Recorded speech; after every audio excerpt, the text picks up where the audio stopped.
Welcome to our season debut of Fastbreak with head coach Tommy Lloyd.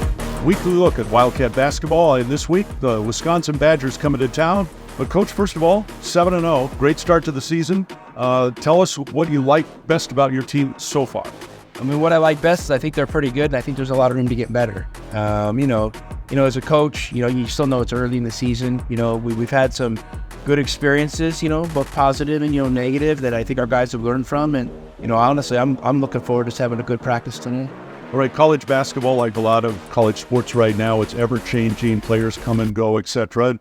And your team is one of those. It brought in some new talent, both from the transfer portal and freshmen as well.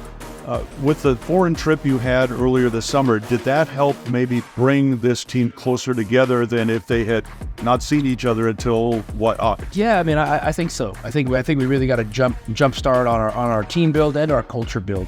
The culture build is probably the most important part of that. I know for me, I have a tendency, to really focus on, the tactics, the X and O's, things like that. But I think at the end of the day, the culture stuff's more important. And so we went to one of the most historical places on earth, in Israel, and obviously there's a lot of things going on over there right now, so it puts things in perspective. But we were really able to kind of dig into our Arizona basketball history as well on the trip. So it was a ton of fun for me, and I learned a ton, and I think our guys had a great experience.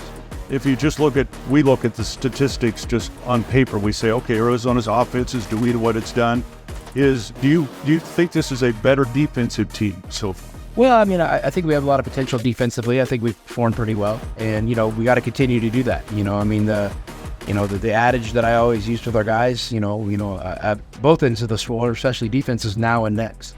What's happening now and what's coming next. So, and I think when you take a step back and maybe we've had a few good defensive games, but they're behind us. So what's coming down the pipe now, and then what's going to happen next, possession by possession. So I like where we're at defensively. I thought 2 years ago I thought we were really good defensively. Last year I thought we were pretty good. And maybe analytically we were all right. I think we were close to that top 10% mark for college basketball. But now I like where we're at, but we got to keep doing it. Wisconsin's coming to town. And if you just look at Wisconsin and the encyclopedia, think big, tough, strong, hard-nosed. Any different this year? I mean, I think they definitely have that, but I just think they're really smart. I think they're really smart. I think they're really well coached. I think they have multiple ways they can, kind of attack you on the offensive end of the floor. And, where they can have some pattern screening actions they do. They have some ball screen actions they do. And, they have counters to the counter. And, and listen, they play the Big Ten, which is a heck of a conference, and so they're definitely going to be battle tested and they're experienced, and we're just looking forward to the opportunity to play in a really good team on Saturday. All right, Cats and the Badgers coming up Saturday at McHale Center.